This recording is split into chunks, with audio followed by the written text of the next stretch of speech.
All right, welcome back to another week. This week I have the 2024 Corolla Cross LE all-wheel drive. So let's take a look here. Come up to the front seat. You can see we've got like halogens, which are interesting. I don't know if they're halogens actually. I can't tell. They kind of look like halogens, but it's really bright out, so I can't tell right now, but I'm not sure. But I mean, this is really cost savings, right? It's around $32,000, the whole thing. I don't have parking sensors. I don't have anything like that. I've got some nice rims though. A little bit bigger rims because we do have the LE trim. Of course, it's all-wheel drive, which is nice. I think like 170 horsepower, 169 horsepower, something like that. It is the non-hybrid version as well. I feel like I need to note that. It's the full gas. So if I come towards the back here too, you can kind of see like a Corolla Cross badging here. Little back shot here. I'm kind of squished here, but here we go.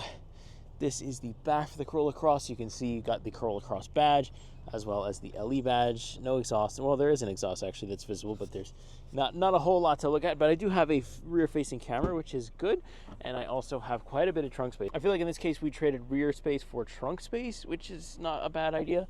I guess I have like kind of cutouts where I put my stuff here. Underneath the trunk, underneath the floor, we have a tire, spare tire, not just a refill kit, which is pretty nice. It's not automatic, but that's completely fine. And yeah, so first impressions are for the outside anyways, it's very small. I mean, it's more compact than I even thought. But again, if that's what you want, you don't want a big full-size SUVs. The SUVs are getting bigger and bigger. Maybe you don't want them. You just want something smaller. Corolla Cross has got you covered. It doesn't look that bad either. You know what? In the sun with the nice tire shine when it's clean, yeah, not that bad. Let's hop in here and I'll give you my first impressions. I'll kind of give you my first impressions of the interior. It's very simple, the interior, just like the entire car is going to be, I think. Let's hop in. Greeted by this steering wheel here, very nice. I'm kind of zoomed in here, so it's telling me yes if I don't drive the car. This is cool. It's obviously not the highest refresh, so that's why it's flashing on the camera. So it's going to be a bit hard to film that. But it's very nice, very snappy. It's way better infotainment-wise than the Sienna that we had, which is cool. I like the Toyota steering wheels. Always have, always will. And yeah, we'll go over the interior a little bit later. I'm going to put you up on my windshield right here. We'll give you my first driving impression. Let's do it.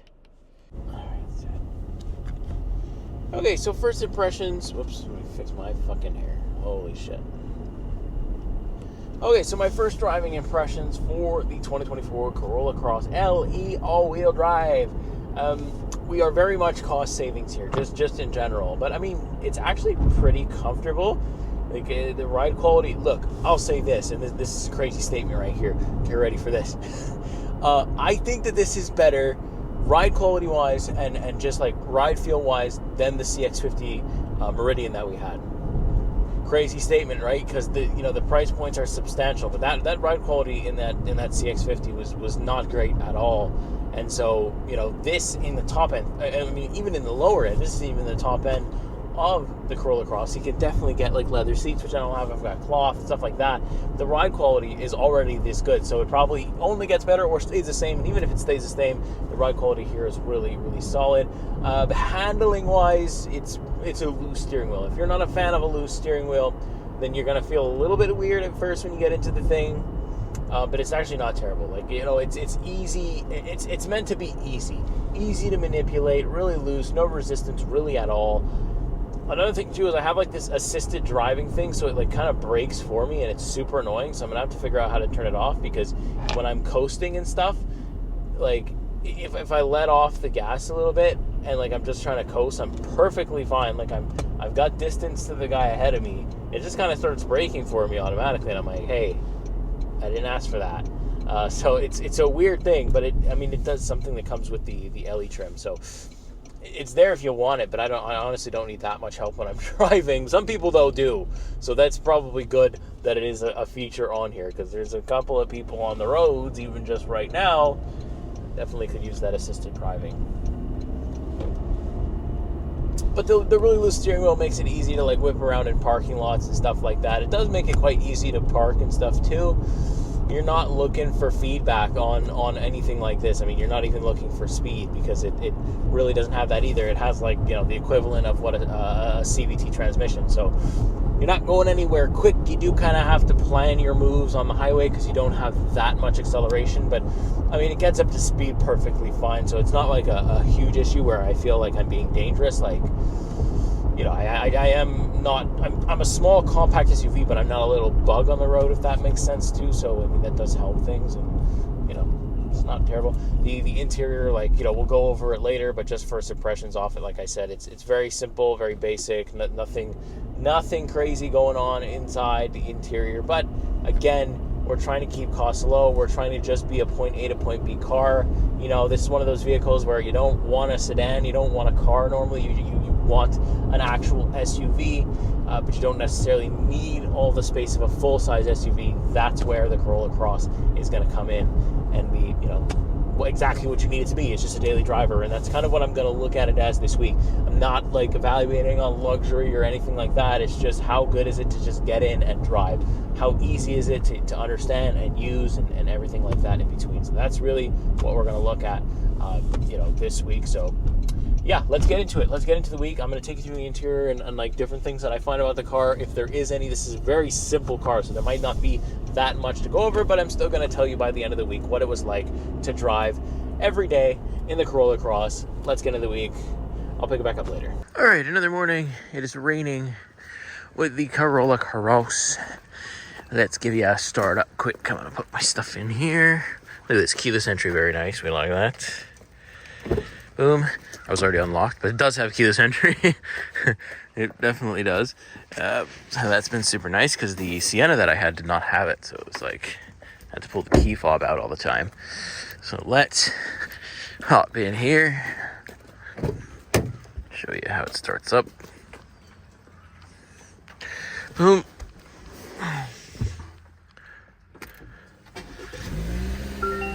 No crazy animations or anything like that. Little Toyota logo comes up. Headlights come on. High beams are on for whatever reason. Holy moly. Alright, there we go. Yeah. Not a very loud exhaust, because this is very meant to be under the radar. If it was hybrid, it would be absolutely silent at the moment. But yeah. It doesn't idle for very long either. Warms up very quickly. Very nice. Yeah. And you're just ready to get going right away. All right, so I am sitting now inside the Corolla Cross, and so let's take a look at it. So first of all, overview, you can see very simple, very basic material, stuff like that, but we're trying to cost save here. We're really not trying to break the bank, and I think that's what they're doing. So let's start with the steering wheel. Once again, Toyota is doing it very well with their steering wheels. I am, once again, a fan of it. I like it. It's nice to have, nice to feel. It's got heated steering as well, which, again, you can't go wrong with that. Very nice. I've got my media controls and stuff like that over here. And I've got my cruise control and different things over here. Then I have my digital gauge cluster, which is right inside here. You can see it is a mix of analog and digital, but, you know, like the analog is, there's not a lot of detail in it at all. But again, we are trying to cost save here, so that's fine, but I can see everything I need to see with the vehicle with this little digital screen, so no problem. I can turn off my driving assist right here. It's very easy to use, very simple. You know, you've probably seen it before on another Toyota. It was the same thing on the Sienna, so not bad there either. Let's move over now to our infotainment display. It's kind of flashing because the refresh rate obviously isn't very high on there, so that's why you're seeing some flashes. I'll try to keep it in like a sweet spot if I can, but yeah, so basically this is very simple to use. You can see I have like some trip information. I've got vehicle settings. I've got wireless Apple CarPlay, wireless Android Auto, as well as wired for both, which was rare. I didn't think you would see that. You can customize the vehicles, like, you know, different settings. There isn't a lot to go over. It's a very, very simple vehicle to use. You can see my history there. I've got built-in navigation, which was a surprise to me. I didn't expect to have that, but I'm glad we do. Very nice touch there. It's yeah, I don't hate it at all. Not terrible. Then we have single zone automatic climate control. Was not expecting that either. Would have expected, like on the lower trim, to not even have an automatic climate, so that is good as well. It's all the stuff is laid out here. We don't have to use this for anything. And then we kind of get to here where you have this clicky button for my heated steering, and then these switches. These feel dated. These do really feel old. There's no other way to say that. These switches are a bit old, but we do have a wireless charging pad that comes in the premium package, I believe, for the Corolla Cross, which is nice. Then I also have a standard shifter right here, not bad. You know, I have my auto start stop, the traction control, stuff like that. 2 cup holders. Then you can see I got some storage in there, pretty good amount of storage in there. Glove box is standard. I've got a nice little powered sunroof, which is nice. The controls are going to be right up here for that. The seats have like an interesting little material to them. Not terrible though. We don't hate them at all. very decent. It's nice and cloth, nice and comfortable. I don't mind it at all. So yeah, there you go. It's a little quick overview. There's not much to go over because there isn't a lot going on, but that is kind of the goal with the Corolla Cross. Daily driver, simple SUV space without having all the stuff that you want in a normal size SUV. So I like it. It's pretty good. I don't mind it for what it's supposed to be and what it's meant to be. I think it hits every mark, so I'll pick it back up later. So I've had some more time now in the Corolla Cross, and like I guess the only thing that I think is missing from this platform is the hybrid, and it's such a good call that Toyota added the hybrid version. And I would like to maybe eventually drive it to see the difference, but still I feel like this is still probably going to be decent on fuel and stuff like that. So because it's not a big car, right? And it doesn't take a lot to get going. Obviously the all-wheel drive, maybe I'm going to use a bit more fuel than the average driver there, but I mean, not really any sport mode, not really any reason to use a sport mode in it either. There's also that to be considered. I mean, there's little to no reason to put this thing in any kind of sport mode and rip. I mean, that's just not what it's for. It's just for daily driving and for getting around, and I'm kind of in a windy road here just to kind of see what the steering does, and it's very light, but it does get the job done. It's still not as bad as the Jeep Wrangler. If you think about that, was a $92,000 Jeep. This is a $32,000, $33,000 subcompact SUV, so the difference is massive. So yeah, while I kind of drive it here, something about what it competes with. So we're in the market with things like, say, a high-end Kona, whatever generation you want to go with, new or old. You're also in the same category as like a Mazda CX-30, the Buick Envista, maybe even the Buick Encore GX, kind of stuff like that. Also, we have this Chevrolet Trax it's in this category too. So it is quite a big category. It is a very competitive category as well, because GM has come out with some nice stuff with the Buick Envista. They really kind of made a subcompact SUV look really, really good. Same thing with Hyundai, and then Toyota's kind of, they're right there. If you like the look of the RAV4, if you like the more, like, I want to say rugged look, then they're also right there. And then you also have the CX-30, which hasn't changed in I don't know how long, but I mean, that's fine. I feel like this one feels closer to the CX-30, although it's much slower. Like, the Mazda does give you some punch, but subcompact wise, I guess it's the closest to that, because the rear space for this one is about the same as what I was feeling on the CX-30 as well. So there's also that little thing, yeah. So they're kind of close there. The Kona, I say, is pushing it, especially the new generation, especially for 2024.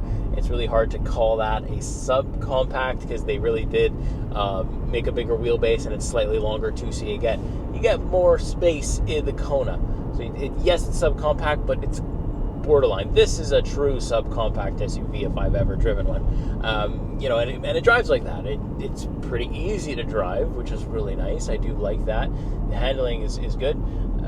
Good enough anyways. And yeah, that's the thing is that its price point is super competitive. It definitely competes with the Envista and everything like that. They definitely priced this thing perfectly. Had they featured it perfectly, I'd say, because I've driven only the top trim of the Envista, and I've driven only the top trim of the Kona, it's hard to say. I have driven I've driven the Ultimate one, and then I spent a brief period in the N-Line normal, no Ultimate package, and it's close on features to that. But then if you add your Ultimate package to the Kona N-Line, it kind of beats this thing out feature-wise, and maybe the Hyundais have a little bit more features because that's just kind of what they do.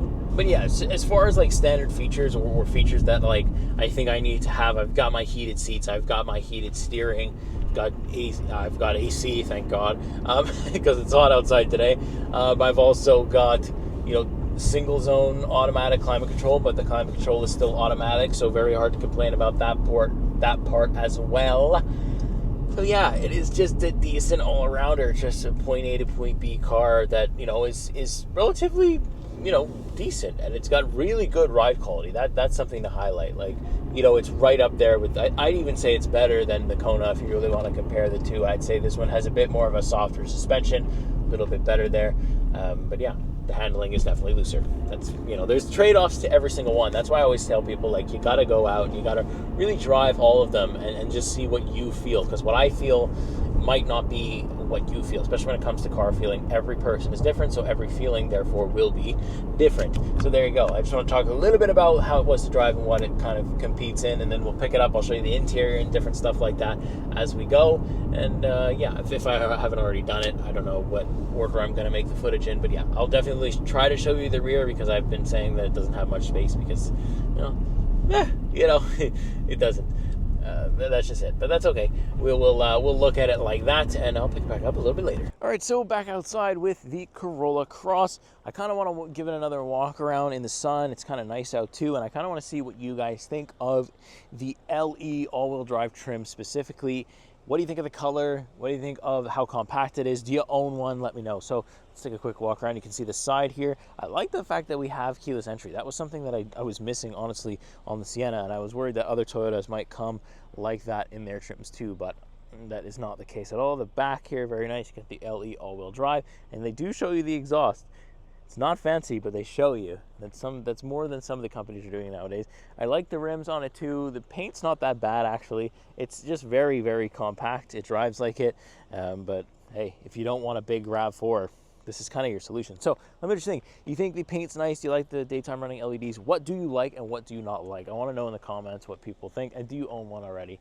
Let me know. All right, so we are on the last day with the 2024 Toyota Corolla Cross. So one final little walk around for the exterior before we hop in. I'll give you my final impressions, little front end stuff. I didn't actually do much night driving with it. I wish I was able to do more, but there's just no real opportunity to do it. So I couldn't do it that much there, but it is a nice compact SUV, competes very well in its market. The price point is very good too. It's hard to argue with that. It's also hard to find things that are this cheap nowadays.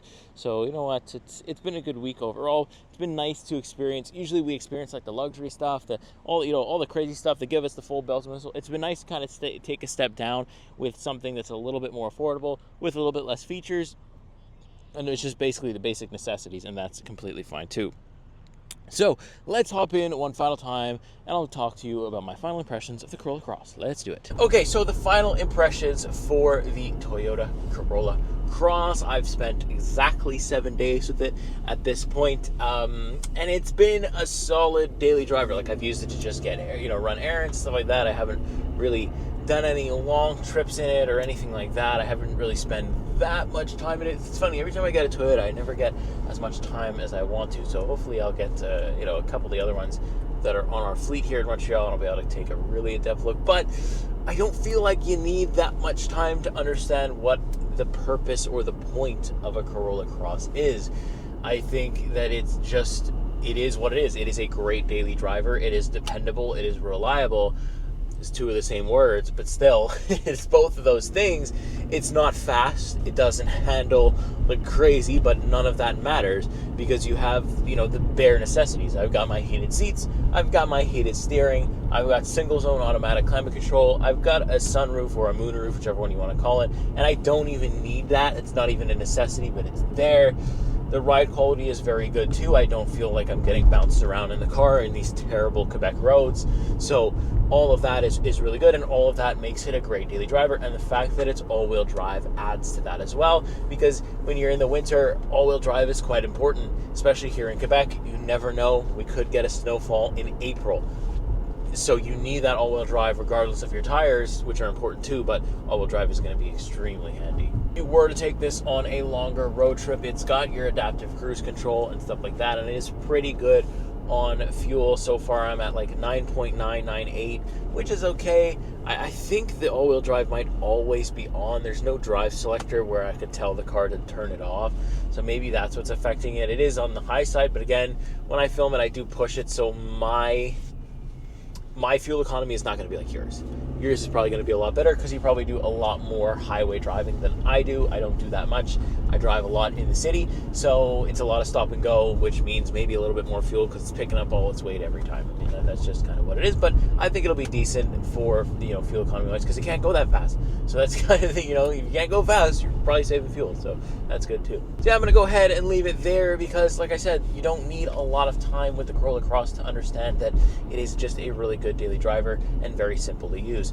That is what it is, and it's at a very competitive price point. The $32,000 mark makes this thing attractive to, I think, a lot of people, so that's going to help too. So with that being said, make sure you subscribe. I've got a full comprehensive review if you want to know specs, numbers, and exactly everything there is to know about the Corolla Cross. If I missed anything in this video, it's definitely going to be in the review, so make sure you go and check that out. It is up right now, and make sure you subscribe and stuff like that to help me out. That's kind of the way of you supporting me. If you like the video, you leave a comment and you give me a subscribe. That is the best way to support my channel and tell me to keep going. So I will see you in the next week. See you in the next car. Take care.